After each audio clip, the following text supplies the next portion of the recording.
Hello बच्चों, क्या हालचाल? सब बढ़िया। तो आज की इस वीडियो में मैं आप सभी बच्चों को क्लास 11th इंग्लिश इलेक्टिव आप सभी बच्चों का 29 फरवरी को पेपर है और यहाँ पर मैं आप सभी बच्चों को इंपॉर्टेंट क्वेश्चन नंबर वीडियो लेकर 2 आया। इससे पहले देखिए मैंने आप सभी बच्चों को एक एक्सेप्ट क्वेश्चन लगभग 61 क्वेश्चन का कह सकते हैं इंपॉर्टेंट क्वेश्चन बताया था और बाकी बच्चों क्वेश्चन मैंने आपको बोला था कि भाई आपको नेक्स्ट वीडियो में करा दिया जाएगा। तो चलिए आज के हमारा वीडियो शुरू करते हैं। वीडियो अगर आपको पसंद आए तो वीडियो को लाइक और शेयर कर दीजिएगा। चैनल पर अगर न्यू आए तो चैनल सब्सक्राइब जरूर कर लीजिएगा, साथ में बेल आइकन पे क्लिक कर लीजिएगा ताकि इसी प्रकार पल पल की हर वीडियो का नोटिफिकेशन आपको भी मिलता रहे। डिस्क्रिप्शन बॉक्स में टेलीग्राम ग्रुप, फेसबुक पेज का लिंक मिल जाएगा, जहां जुड़ जाइए ताकि किसी प्रकार अपडेट आएगा वहां पे को शेयर कर दिया जाएगा। और आप सभी बच्चों सारे के सारे क्लासेस कह सकते हैं 8 सेक्शन के सारे अपलोडेड है। Economics, history, political science, sociology जो भी आपको सब्जेक्ट है सारा का सारा बना हुआ है। जाइए देखिए एग्जाम की तैयारी करिए। देखिए पहला ही सवाल हमारे पास पूछा हुआ है टेलीफोन कन्वर्सेशन। ये हमारे पास एक पोएम है और ये जो पोएम है बेसिकली किसके द्वारा लिखा गया है? उल सोइंका के द्वारा लिखा गया है। और ये हमारे पास देखिए ऑप्शन नंबर क्या है? 3 में इसका सही उत्तर दिया हुआ, तो ऑप्शन नंबर सीधा टिक करिए 3 नंबर। अगला सवाल पूछा जाए पेपर में कि टेलीफोन जो कन्वर्सेशन जो होता है वो किन के बीच में होता है, इस चैप्टर के अकॉर्डिंग बताना है। तो यहां पर एक नेग्रो और एक व्हाइट लेडी के बीच में बात होने की पूरा कन्वर्सेशन है। तो ऑप्शन नंबर क्या हो जाएगा? A Negro and a white lady इसका राइट आंसर होगा। अगला सवाल पूछा हुआ है द पोएट ऑफ द, जो हमारे पास इस कह सकते हैं पोएट है इस कहानी के, यानी कौन है हमारे पास? वुल सोइंका। वो कहां से बिलोंग करते हैं ये आपको बताना है, मतलब उनको मूल निवास कहां का है। तो वो साउथ अफ्रीका से बिलोंग करते थे। तो ऑप्शन नंबर क्या हो जाएगा? ए नंबर इसका राइट आंसर होगा। फिर जो हमारे पास एक फ्रेज है यानी प्रेशराइज्ड गुड ब्रीडिंग, ठीक है, यानी हमारे पास ये is a process of mental, ये किस प्रकार का प्रेशराइज करता है? म्यूजिंग का, टॉर्चर का, डिजीज बताता है या फिर हमारे पास एक नन ऑफ दी। तो ये क्या है? हमारे पास एक प्रकार म्यूजिंग होता है। ऑप्शन नंबर क्या हो जाएगा? ए नंबर इसका राइट आंसर हो जाएगा। अगला सवाल आपसे बच्चों पूछा हुआ है पेगान। यहां पर pagan is a word used for a man who has no faith in internet. Pagan जो है बेसिकली एक वर्ड होता है जो किसी भी प्रकार का जो एंशिएंट टाइम का जो विचारधारा होता है वो उसका उस पर विश्वास नहीं होता। उसे क्या है? क्रिश्चियनिटी कहते हैं, लव कहते हैं, हेट कहा जाता है या फिर ऑप्शन नंबर डी इनमें से कोई भी कथन सही नहीं है। तो देखिए ये उसे क्या कहा जाता है? क्रिश्चियनिटी कहा जाता है, क्योंकि ईसाई धर्म में बेसिकली ये उन लोगों को कह सकते हैं, हमारी जो धार्मिक मान्यता भाई हम लोग मानते हैं, आप सभी छात्र छात्र उम्मीद करते होंगे कि हमारी जो धार्मिक मान्यता हमारे लिए सबसे ऊपर है। तो आप सही बच्चों लेकिन क्रिश्चियनिटी में भाई बोलता हम लोग नहीं मानते, भाई मत मानते, अच्छा क्या करना हमें। तो ऑप्शन नंबर क्या हो जाएगा? ए नंबर इसका राइट आंसर हो जाएगा। अगला सवाल है the poem the world is too much with us. ये जो हमारे पास पोएम का नाम बता दिया गया the world is too much with us, इसके पोएम का जो लेखक या पोएट का नाम क्या है? तो विलियम वर्ड्सवर्थ के द्वारा ये लिखा गया है। तो ऑप्शन नंबर देखिए हमारे पे लिखा हुआ है बी नंबर इसका राइट आंसर हो जाएगा। फिर अगला सवाल बोला गया है where would the poet find the glimpse which will reduce his gloom, यानी वह जगह बताइए। यहाँ पर पोएम जो अपना एक ऐसा जो हमारे पोएट साहब हैं वो अपने ग्लूम को कम कर पाते हैं नेचर में, वाटर में या फिर वेल में, कुएं में या फिर इनमें से कोई भी जगह नहीं है। तो वहां आपने कहा अपने ग्लूम को कम कर पाते हैं? तो नेचर में। ऑप्शन नंबर क्या हो जाएगा? ए नंबर हो जाएगा सही जवाब। अगला सवाल है Padma Sachdev has written the poem. Padma Sachdev इनमें से कौन सा पोएम लिखा गया? तो भाई इनके द्वारा लिखा गया मदर टंग। याद रखिएगा बहुत पेपर आता सवाल। ऑप्शन नंबर ए क्या हो जाएगा? इसका सही जवाब हो जाएगा मदर टंग। अगला सवाल है Sahni is a script of language. Sahni जो बेसिकली एक प्रकार का क्या है? लैंग्वेज स्क्रिप्ट का, डोगरी का है, फ्रेंच का है या फिर इंग्लिश है या फिर इनमें से कोई भी कथन सही नहीं है हमारे पास। तो साहनी जो कह सकते हैं किस प्रकार का लैंग्वेज है? वो एक डोगरी लैंग्वेज होता है। तो हमारे पास ऑप्शन नंबर क्या हो जाएगा? ए नंबर इसका सही जवाब हो जाएगा। डोगरी लैंग्वेज कहाँ बोला जाता है? तो याद रख लीजिएगा ये हमारे भारत में कश्मीर में बोलने वाला भाषा है। तो ऑप्शन नंबर क्या हो जाएगा? कश्मीर, एक नंबर इसका राइट आंसर होगा। फिर है ये जो हमारे पास है द कंपोजर ऑफ द, पूछा हुआ है पोएम अ हॉक रोस्टिंग। ये हमारे पास कह सकते हैं कंपोजर पूछे या पोएट पूछे, भाई एक ही नाम है, ठीक है। ये जो पोएम है हमारे पास क्या? Hawk roosting. ये किनके द्वारा लिखा गया? तो टेड ह्यूगेस के द्वारा लिखा गया है। तो ऑप्शन नंबर क्या हो जाएगा? ए नंबर इसका राइट आंसर हो जाएगा। अगला सवाल आपसे बच्चों के लिए पूछा हुआ है the hawk is considered a bird that lives the course of life. जो हॉक है उस प्रकार का बर्ड माना गया जिसका जिंदगी जो होता है बहुत लंबा होता है, छोटा होता है, बीच का होता है या फिर इनमें से कोई नहीं। तो सबसे लंबा को क्या कहेंगे? लॉन्गेस्ट हो जाएगा। तो उसका जिंदगी क्या होता है? बहुत लंबा होता है।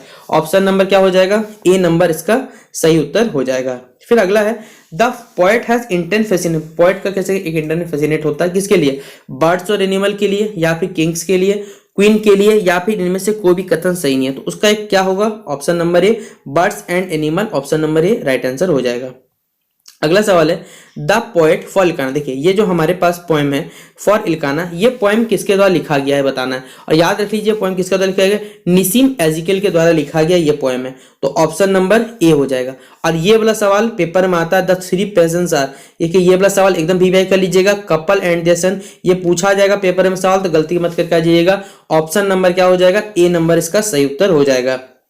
अगला सवाल है द पोएम रेफ्यूजी ब्लूज, यानी जो हमारे पोएम है ये किसके द्वारा लिखा गया है, ये पोएम किसके द्वारा लिखा गया है, रेफ्यूजी ब्लूज किसके द्वारा लिखा गया है, W.H. ऑर्डन के द्वारा लिखा गया है। तो ऑप्शन नंबर क्या हो जाएगा, ए नंबर इसका राइट आंसर हो जाएगा। फिर अगला सवाल है holes in the poem refers to, यानी इस पोएम में जो होल्स है बेसिकली वो किसको रेफर कर रहे हैं, किसको बता रहे हैं। तो वो घरों में जो हमारे कच्चे हाउस रहते हैं, जो हमारे कच्चे मकान होते हैं, उनमें घर को यहाँ पर बताया जा रहा है, होल्स के रूप में संज्ञा दिया गया। तो ऑप्शन नंबर क्या होगा, ए नंबर होगा। अगला सवाल है देखिए हमारे पास W.H. Auden is the professor. W.H. Auden जो बेसिकली प्रोफेसर है, कहाँ के प्रोफेसर है, तो याद रख लीजिएगा बहुत famous university Oxford university. Option number आप में से बहुत सारे छात्र छात्र हमारे ऑक्सफोर्ड जरूर जाएंगे पढ़ने, ऐसे हम लोग कल्पना करते हैं। और आप जाए चाहे जाए, हमारे आप सभी बच्चों को परिवार जो भी सर है उनको भेजने की जरूर कोशिश करिएगा, तभी हमारा देश देखिए कह सकते हैं अगर टेक्नोलॉजी में तो हम एडवांस हो रहे हैं, साथ ही साथ हमारे ज्ञान में थोड़ा सा इनहेंस करना पड़ेगा। तो ऑप्शन नंबर फिलहाल क्या होगा, ए नंबर इसका राइट आंसर हो जाएगा। अगला सवाल है द कंपोजर ऑफ द, देखिए हमारे पास यानी कंपोजर मतलब पोएट ही होता है भाई, कोई अलग चीज नहीं है यहाँ पर, ठीक है। Feeling of the banyan tree जो है किनके द्वारा लिखा गया है, तो ये लिखा गया है दिलीप छेत्री के द्वारा। तो ऑप्शन नंबर देखिए यहाँ लिखा हुआ है, ऑप्शन नंबर ए क्या हो जाएगा, इसका राइट आंसर हो जाएगा। फिर अगला बोला गया who begin to leave the tree, कौन स्टार्ट करता है, देखिए पत्ते मतलब गिराना स्टार्ट करता है, insects and bird, fruit, people या नन ऑफ दिस, इसमें कौन सा होगा बच्चों हमारे पास। तो कौन स्टार्ट करता है बच्चों पत्ते गिराना, तो वो करता है जो कीड़े मकोड़े और पक्षी। तो ऑप्शन नंबर क्या हो जाएगा, ए नंबर इसका राइट आंसर होगा। फिर पूछा गया how many man were employed, कितने आदमी एम्प्लॉयड थे, मैंने काम के लिए थे ताकि वो वॉलंटियर को भी काट सके। 40 आदमी, 50 आदमी, 30 आदमी या फिर कह सकते हैं 20 आदमी, कितने आदमी के लिए रेडी थे बच्चों, तो वहां थे 50 आदमी लगभग रेडी थे। तो ऑप्शन नंबर क्या हो जाएगा, बी नंबर इसका राइट आंसर हो जाएगा 50 मैन। अगला है जो हमारे पास पोएम है, ठीक है, ऑडी टू अ नाइटिंगेल, ये किनके द्वारा लिखा गया है और इनका फेमस पोएम राइटर कह सकते हैं यहाँ पर जॉन किट्स है। ऑप्शन नंबर क्या हो जाएगा, ए नंबर हो जाएगा। फिर अगला सवाल है John Keats was an English poet, basically वो किस प्रकार के पोएट लिखते थे ये बताना, नेचर रोमांटिक लिखते थे, ये किस प्रकार था। तो उनका जो लिखने था मतलब कैसे जो लिखने का ढंग होता है वो रोमांटिक था। तो ऑप्शन नंबर क्या हो जाएगा, 2 नंबर इसका सही जवाब हो जाएगा। फिर अगला सवाल है the poem Ajmer and the tiger, ठीक है, ये जो पोएम हमारे पास अजमेर एंड द टाइगर ये किस मतलब ये किसके द्वारा कंपोज किया गया बताना है, यानी लिखा गया है। तो ये लिखा गया अरुण कोलतकर के द्वारा लिखा गया है। तो अरुण कोलतकार हो जाएगा, ऑप्शन नंबर ए इसका सही जवाब हो जाएगा। अगला सवाल है द पोएम, यहाँ पर हमारे पोएम का नाम दिया हुआ है अजमेर एंड द टाइगर, ये किस प्रकार का पोएम, एक सैटिरिकल पोएम है, एक वार का बताता है, एक रोमांटिक पोएम है, या फिर किस प्रकार का है। तो बच्चों एक सैटिरिकल पोएम है। ऑप्शन नंबर क्या हो जाएगा, ए नंबर इसका सही जवाब टिक करिएगा।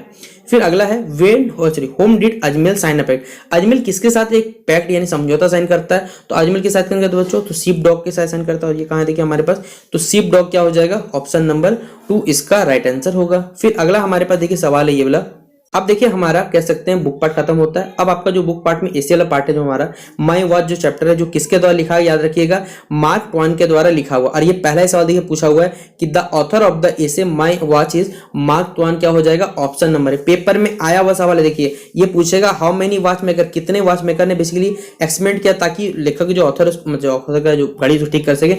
तो कितने मतलब बेसिकली वॉच मेकर्स आए थे, तो टोटल 7 वॉच मेकर आए थे, याद रखिएगा। ऑप्शन नंबर क्या हो जाएगा, 3 नंबर इसका राइट आंसर हो जाएगा।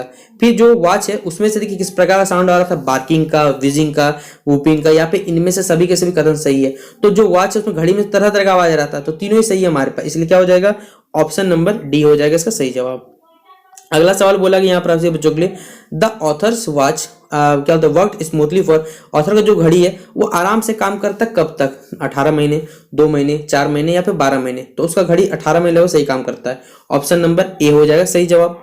फिर अगला हमारे पास एट फर्स्ट द ऑथर, यानी सबसे पहले जो ऑथर है उसने अपना घड़ी किसको दिया था बनाने के लिए बताना है। तो सबसे पहले दिया था उसने किसको, ज्वेलर को दिया गया था। तो ऑप्शन नंबर क्या हो जाता है, ए नंबर इसका राइट आंसर हो जाएगा। और ये वाला सवाल 3 पैशंस ऑफ द ऑथर, देखिए बीबीआई सवाल है, पेपर में अक्सर ये सवाल पूछता है कि जो ऑथर है उसके 3 पैशन क्या क्या थे।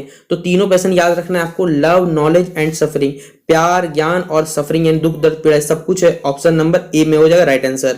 फिर अगला सवाल पूछा गया है, who is the author of the essay my three passion.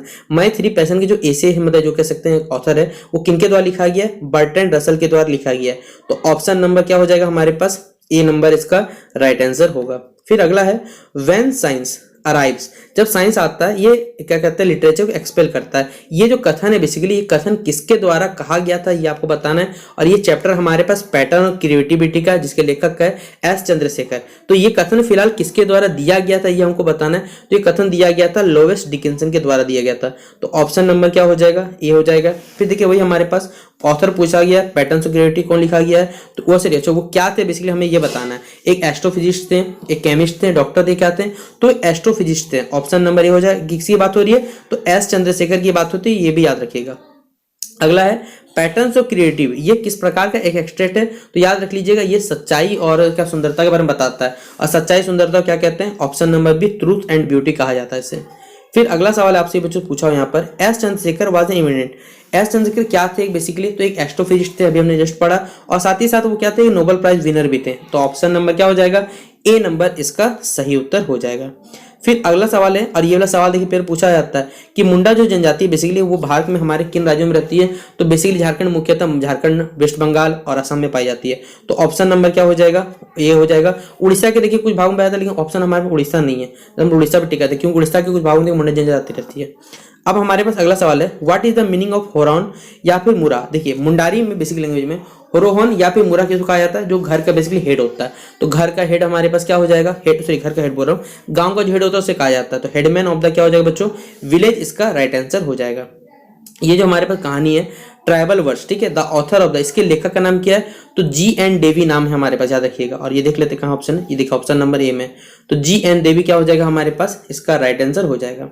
फिर अगला सवाल आपसे जो पूछा हुआ है, अकॉर्डिंग टू द ऑथर, यानी जो हमारे पास कहानी दिया हुआ है, John Ruskin reading the newspaper, कब पढ़ते थे जॉन रस्किन बेसिकली न्यूज़पेपर? कब पढ़ते थे? दोपहर में, सारा दिन में पढ़ते रहते थे, या फिर नाश्ते के समय, या फिर शाम में पढ़ते थे? कब पढ़ते थे ये आपको बताना है। तो जॉन रस्किन बेसिकली कब पढ़ते हैं ये पेपर पढ़ने का? तो ब्रेकफास्ट समय। और ब्रेकफास्ट कहाँ है हमारे पास? ऑप्शन नंबर 3 में। अगला सवाल है, the author of the essay, what is a good book. Author के अनुसार देखिए बेसिकली जो गुड बुक होता है वो क्या होता है? तो ये जो हमारे पास ऑथर, इसे लेखक का नाम बताना है, गुड बुक के ऑथर का नाम बताना है, तो वो हो जाएगा क्या? जॉन रस्किन क्या हो जाएगा? ऑप्शन नंबर ए हो जाएगा। अगला सवाल बोला गया, the author says that good book act like, देखिए ऑथर के हिसाब से गुड बुक है वो किसकी तरह बिहेव करते हैं? तो अच्छे मित्र की तरह। तो ऑप्शन नंबर क्या हो जाएगा? गुड फ्रेंड इसका राइट आंसर हो जाएगा। अगला सवाल है, a learn man is address as a man of, देखिए एक जो लर्न मैन होता है वो यहाँ पर किसके तरह एड्रेस किया? A man of letters books के रेफरेंस में किया गया है, या फिर आप सही बच्चों को यहाँ पर नॉवेल्स के रूप में रेफरेंस दिया गया, या फिर ऑप्शन नंबर डी इनमें से कोई भी नहीं। तो जो गुड जो लर्न मैन होते हैं वो यहाँ एड्रेस किया गया लेटर्स की तरह। तो ऑप्शन नंबर ए हो जाएगा इसका राइट आंसर। अगला हमारे पास है कि the author of the essay, the author of the essay, the story, जो हमारे पास कहानी है इनके द्वारा किसे लिखा दिया है? तो याद रख लीजिएगा ये वाला सवाल पेपर में पूछा जाता है, ई एम फॉरेस्टर के द्वारा लिखा गया है। तो ऑप्शन नंबर ए हो जाएगा इसका सही जवाब। देखिए the fundamental except of novel, novel का देखिए फंडामेंटल एक्सेप्ट क्या है? वो स्टोरी टेलिंग बताता है, हमें लेक्चर देता है, स्पीच यानी भाषण देता है, या फिर इनमें से कोई भी नहीं। तो फंडामेंटल एक्सेप्ट क्या होता है नोवेल का? वो हमें कहानी बताता है। तो स्टोरी टेलिंग क्या हो जाएगा? Option number A. फिर फंडामेंटल एक्सेप्ट नोवेल का, नोवेल के अकॉर्डिंग क्या होता है हमारे पास? स्टोरी टेलिंग, या फिर हमारे पास क्या भी हमने जस्ट पढ़ा, ये सवाल घुमा के पूछा हुआ है, लेकिन मतलब तो वही होगा, स्टोरी टेलिंग क्या हो जाएगा? इसका सही जवाब होगा। फिर देखिए हमारे पास जो अगला चैप्टर है वो है ब्रिज, और इसके लेखक का नाम क्या है? तो ये देखिए कुमुदिनी लखिया, और पेपर में इससे हमेशा सवाल पूछा जाता है, तो याद रख लीजिएगा, और ये हमारे पास हमेशा आएगा पेपर में, ठीक है। तो कुमुदिनी यहाँ पर हमारे पास लखिया, इसका क्या हो जाएगा? Right answer. फिर अगला हमारे पास अकॉर्डिंग टू द ऑथर कुमुदिनी लखिया, डांस का मतलब क्या होता है उनके हिसाब से? तो उनका मतलब होता है, डांस मतलब क्या होता है? जीवन स्ट्रगल करना, संघर्ष करना। तो ऑप्शन नंबर क्या हो जाएगा बच्चों? इसका ए नंबर इसका राइट आंसर हो जाएगा। अगला हमारे पास, जब वो अपनी जो कुमुदिनी लखिया जी हमारे पास है, उन्होंने जब अपनी माता जी को खो दिया था, तो उनका उम्र आपको बता रहे हैं, उस समय उनकी उम्र क्या थी? तो सिर्फ 14 साल की थी, वो याद रखिए, यानी 14 ईयर्स क्या हो जाएगा? राइट आंसर इसका हो जाएगा। अगला सवाल है, हमारे पास है कि what who was the author. हमारे पास अगला चैप्टर है the arms and the man. ये जो कहानी है बेसिकली ये किनके द्वारा लिखा गया है, विलियम शेक्सपियर के द्वारा, या फिर हमारे पास जॉर्ज बर्नार्ड शॉ, या फिर जॉन मिल्टन, या फिर option number D Mulk Raj Anand. तो ये किनके द्वारा लिखा गया है, तो George Bernard Shaw. Option number क्या हो जाएगा, 2 नंबर इसका राइट आंसर हो जाएगा। फिर अगला हमारे पास है blood still was citizen of.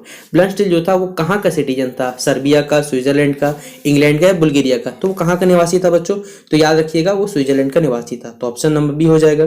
फिर अगला हमारे पास है कि what does Raina inquire about from Sergius. देखिए रैना को बेसिकली क्या इंक्वायरी करना था सर्जियस से, बहादुरी के बारे में, डको की नेग्लिजेंस के बारे में, या फिर लेजीनेस के बारे में। तो रैना क्या इंक्वायर करना है सर्जियस के बारे में, ये आपको बताना है। तो ऑप्शन नंबर क्या हो जाएगा बच्चों, ऑफिस ब्रेवरी यानी बहादुरी के बारे में। ऑप्शन नंबर ए होगा इसका राइट आंसर। अगला सवाल है व्हाट डज ब्लैंस्टिल जो है बेसिकली क्या कहते हैं वेपन, किस चीज का वेपन इस्तेमाल करता है रैना के अगेंस्ट में, ये आपसे बच्चों को बताना है। एक ब्लैंकेट का, नाइफ का, एक मिरर का, या फिर एक क्लॉक का। तो किसका इस्तेमाल करता है, क्लॉक का। यहाँ सही स्पेलिंग कर लीजिए, सी होगा, ठीक है। क्लॉक क्या हो जाएगा इसका राइट आंसर। अगला है what rank does Raina father hold in the Bulgarian army. Bulgarian army में जो रैना का पिताजी का रैंक क्या था, तो याद देख लिया वो मेजर के पोस्ट पे थे। तो ऑप्शन नंबर क्या होगा, ए नंबर हो जाएगा। रैना ने ब्लडस्टिल का देखिए निकनेम क्या दिया था, ये आपको बताना है। तो उसने निकनेम क्या दिया था, जो chocolate cream soldier. Option number क्या हो जाएगा, डी नंबर हो जाएगा। फिर अगला चैप्टर हमारे पास है the old man and the sea. ये किनके द्वारा लिखा गया, ये आपको पूछा गया है। 4 ऑप्शन दिया गया, विलियम शेक्सपियर। फिर अगला ऑप्शन है हमारे पास अर्नेस्ट हेमिंगवे, या फिर जॉर्ज बर्नार्ड शॉ, या फिर द टेड ह्यूगस।